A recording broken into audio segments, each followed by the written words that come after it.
The United States often describes itself as one nation, indivisible, united under a single flag and constitution. Yet beneath this unified facade lies a complex reality.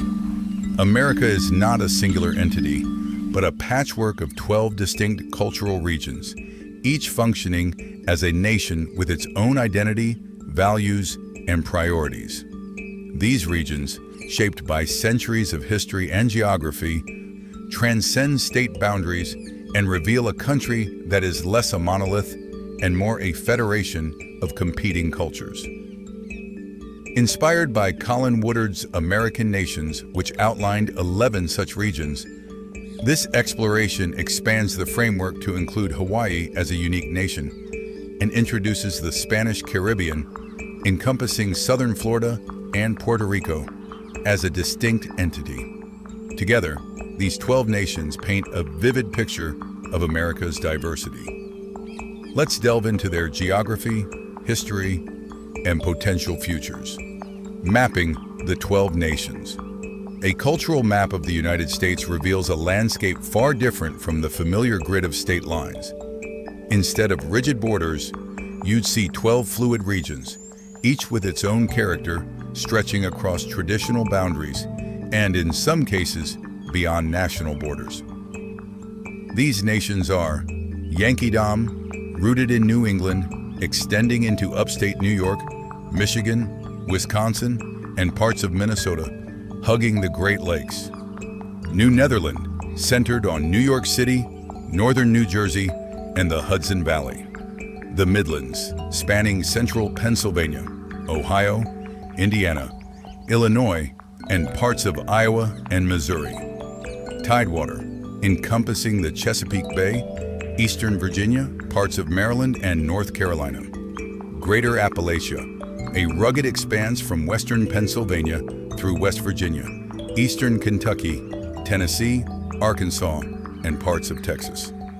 Deep South, dominating Mississippi, Alabama, Georgia, South Carolina, and parts of Louisiana and Texas. Spanish Caribbean, covering southern Florida, especially Miami, and Puerto Rico. New France, nestled at the mouth of the Mississippi and Louisiana. El Norte, stretching from southern California and Arizona through New Mexico, West Texas, and southern Colorado. Far West, a vast region including interior California, Nevada, Utah, Arizona, Montana, Idaho, Wyoming, parts of the Dakotas, and mainland Alaska. Left coast, a narrow strip along the Pacific from San Francisco to Seattle and into Alaska's Panhandle. Hawaii, the isolated volcanic archipelago in the Pacific. These nations, unbound by state lines, reflect cultural and historical roots that have shaped their distinct identities. Unlike state borders, often drawn arbitrarily, these regions emerged organically from settlement patterns, geography, and cultural evolution. The forces behind America's cultural divide. Why do Americans living under the same flag see the world so differently? The answer lies in the interplay of geography and history, which have molded each nation's character. Just as Europe's countries formed along linguistic and cultural lines, America's regions developed from the unique circumstances of their founding settlers and the landscapes they inhabited. This diversity fuels cultural and political divides, evident in everything from voting patterns to social values. To understand these nations, we must explore their origins and the environments that shaped them. Yankeedom. The Puritan legacy. Yankeedom, born from the Puritan colonies of New England, stretches across the Northeast and Great Lakes. Its rocky soils, dense forests, and harsh winters were ill-suited for large-scale agriculture, but ideal for tight-knit, self-sufficient communities. Puritan settlers sought a religious utopia, organizing around town halls, churches, and schools. This legacy of civic engagement, education, and communal governance persists in institutions like Harvard and Yale, and in the region's progressive, community-oriented ethos. Yankeedom's influence extends westward to Minnesota, where its values of education and social reform remain strong. New Netherland, the commercial hub. Centered on New York City, New Netherland was founded by the Dutch as a trading post in the early 17th century. Its natural harbor fostered maritime trade, immigration, and urban density, creating a multicultural, commerce-driven society. The Dutch emphasis on religious tolerance and entrepreneurship shaped a region that remains a global financial and cultural powerhouse. New Netherlands' urban focus and diversity set it apart from its neighbors, making it a cosmopolitan hub with a city-state-like identity. The Midlands, America's middle ground. The Midlands, spanning from central Pennsylvania to Missouri, was settled by English Quakers and German immigrants who envisioned a pluralistic, agrarian society. Its rolling hills, fertile farmland, and navigable rivers supported family farms and a middle-class ethos. As a centrally located region, the Midlands acts as a cultural and political bridge, often serving as a swing region in national elections. Its moderate, pragmatic outlook reflects its diverse heritage and agricultural roots. Tidewater, the aristocratic coast. Tidewater, along the Chesapeake Bay and eastern North Carolina, was settled by English gentry who built a hierarchical society based on tobacco plantations and transatlantic trade. Its flat coastal plains and navigable rivers facilitated large-scale agriculture and a culture rooted in tradition and social stratification. Today, Tidewater retains a genteel, conservative character with an aging population and a reliance on its historical legacy. Greater Appalachia, the rugged frontier. Greater Appalachia, defined by the rugged Appalachian Mountains, stretches from Pennsylvania to northern Texas. Settled by Scots-Irish frontiersmen, this region developed a fiercely independent culture shaped by subsistence farming and clan loyalty. Its isolation fostered a libertarian ethos, resistant to centralized authority. Rich in natural resources, Greater Appalachia's rural mentality and self-reliance continue to shape its identity. Deep South, the plantation legacy. The Deep South, encompassing Mississippi, Alabama, Georgia, and parts of Louisiana and Texas, was shaped by a plantation economy reliant on enslaved labor. Its flat, humid coastal plains and river deltas were ideal for cotton and sugar, fostering a hierarchical society with deep racial and economic divides. Today, the Deep South's conservative, tradition-bound culture and significant African American population reflect its complex historical roots. Spanish Caribbean, a tropical crossroads.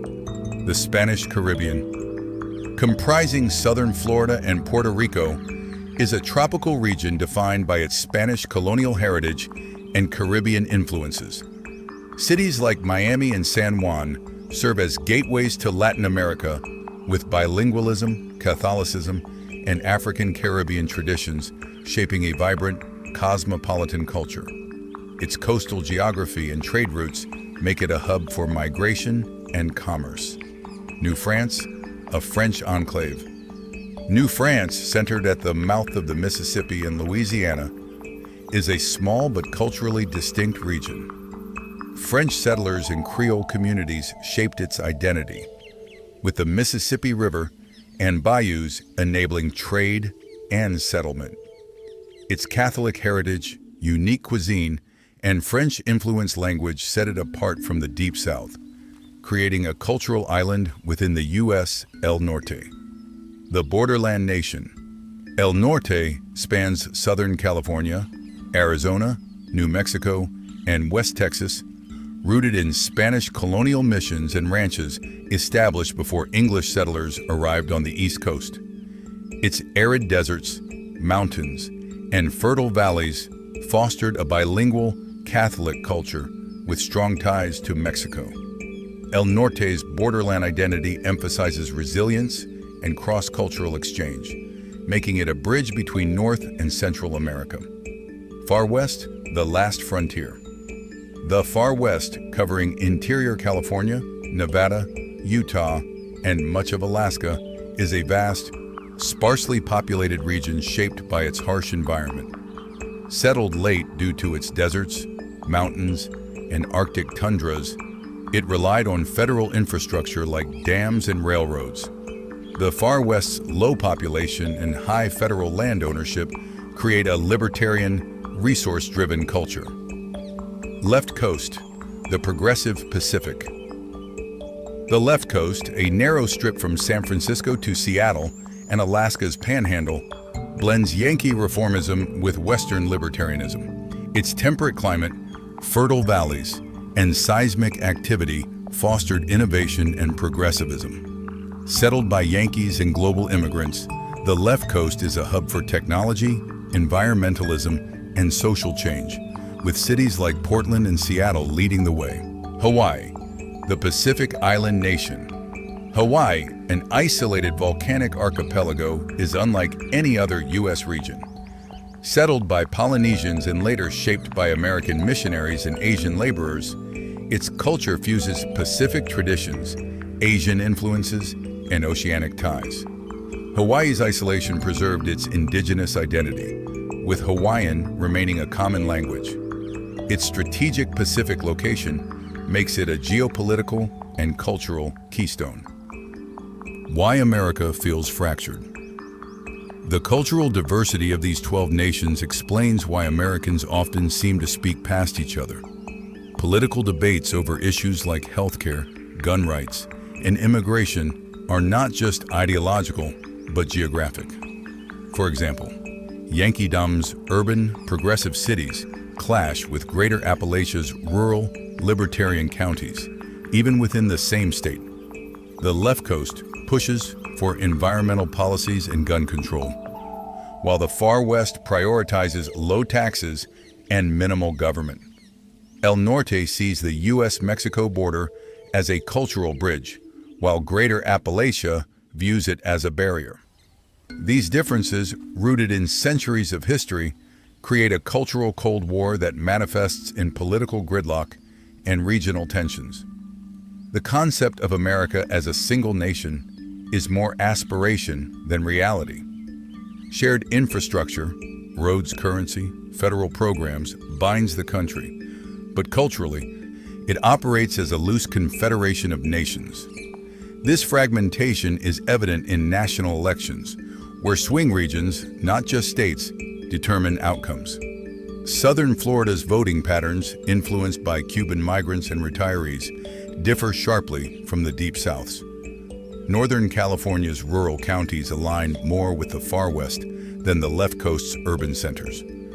Recognizing these cultural nations reframes political conflict as a natural outcome of deep-rooted regional identities, not mere partisanship. Imagining the 12 nations as independent entities. What if the United States were to fracture along these cultural lines? How would these 12 nations fare as independent entities? While speculative, this exercise reveals their strengths, challenges, and potential alliances. Yankeedom. With 58 million people and a median income of $57,000, Yankeedom would be a progressive powerhouse. Its intellectual hubs, e.g. Boston, Ann Arbor, and ties to Canada and Europe would make it a leader in education and technology. It would likely ally with the left coast, forming a progressive bloc focused on innovation and social reform. New Netherland, anchored by New York City, this small but wealthy nation would function as a global city-state, akin to Singapore. Its financial and cultural influence would ensure neutrality, though it would maintain close ties with Yankeedom. The Midlands. With 37 million people and a moderate outlook, the Midlands would be a swing nation, potentially aligning with Yankeedom's progressivism or the Deep South's conservatism, depending on leadership and economic needs. Tidewater. This smaller, aging nation would rely on alliances with the Deep South or New Netherland for stability, leveraging its historical prestige and coastal trade routes. Greater Appalachia. One of the largest by population and area, Greater Appalachia's libertarian ethos and resource wealth would make it a decentralized federation, possibly aligning with the Far West in a rural, small government coalition. Deep South, with 45 million people and a median income below $44,000, the Deep South would be a conservative stronghold, emphasizing tradition and business-friendly policies. Its significant African American population could shift its politics, and it might ally with Greater Appalachia. Spanish Caribbean. This tropical nation, with southern Florida and Puerto Rico, would leverage its bilingual, bicultural identity to become a Latin American hub. It would likely partner with El Norte for trade and cultural ties. New France. With only 3 million people, New France's French heritage and small size would make its role uncertain, likely aligning with the Deep South while maintaining cultural distinctiveness. El Norte. Its 34 million people, young population, and bilingual workforce would position El Norte as a bridge between North and Central America, with strong economic ties to the Spanish Caribbean. Far West. Vast but sparsely populated, the Far West's resource-driven economy and federal land reliance would align it with Greater Appalachia in a libertarian coalition. Left Coast. Wealthy and progressive, the Left Coast would partner with Yankeedom, focusing on technology, sustainability, and civil liberties. Hawaii. Small but geopolitically significant, Hawaii would remain a neutral Pacific hub, with ties to the Left Coast and Asia. Population, wealth, and power dynamics. Largest by population, Greater Appalachia, Yankeedom, Deep South, smallest by population, Hawaii, New France, Spanish Caribbean, largest by area, Far West, Greater Appalachia, Yankeedom, smallest by area, New Netherland, Hawaii, Spanish Caribbean, wealthiest per capita, New Netherland, Hawaii, Left Coast poorest. Per capita, Spanish Caribbean, Deep South, El Norte. Youngest populations, El Norte, New France, New Netherland. Oldest populations, Hawaii, Yankeedom, Tidewater. If the U.S. were to split, power would consolidate around urban cores and cultural hubs. Yankeedom and New Netherland would dominate economically, while Greater Appalachia and the Far West would wield influence through land and resources. The Spanish Caribbean and El Norte could form a Latin American-oriented bloc, while the Deep South and Greater Appalachia might unite on cultural conservatism. Border regions could become flashpoints or bridges, and long-standing tensions could either ignite or find resolution. A fractured yet united nation. The United States is a single country, but its cultural diversity mirrors a confederation of nations. Shared infrastructure and governance hold it together. But the 12 nations' distinct identities drive division and debate. Understanding America through this lens doesn't erase its challenges, but offers clarity on why unity is elusive. These nations, rooted in geography and history, shape how Americans live, vote, and view the world. From Yankeedom's civic ideals to the Deep South's traditionalism, each region contributes to a complex, vibrant mosaic that defies a singular national identity.